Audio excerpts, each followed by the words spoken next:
Menteri Pertahanan sekaligus calon Presiden Prabowo Subianto menyatakan persoalan ekonomi di Indonesia masih menjadi tantangan yang belum teratasi dengan baik.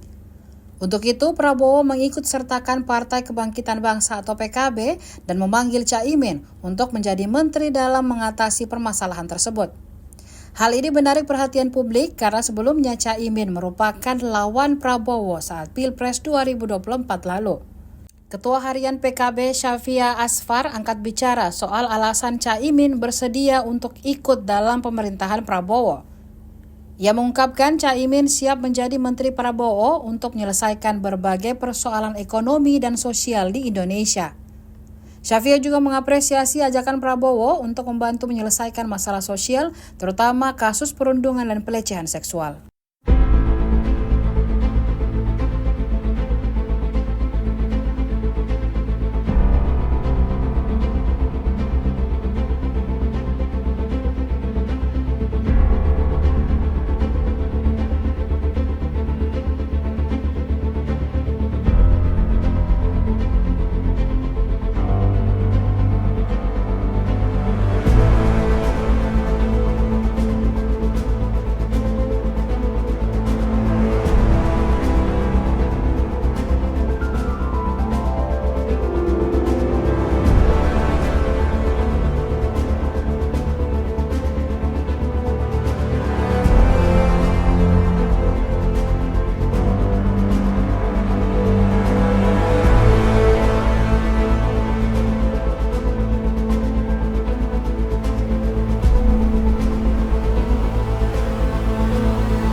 Download Tribun X sekarang, menghadirkan lokal menjadi Indonesia.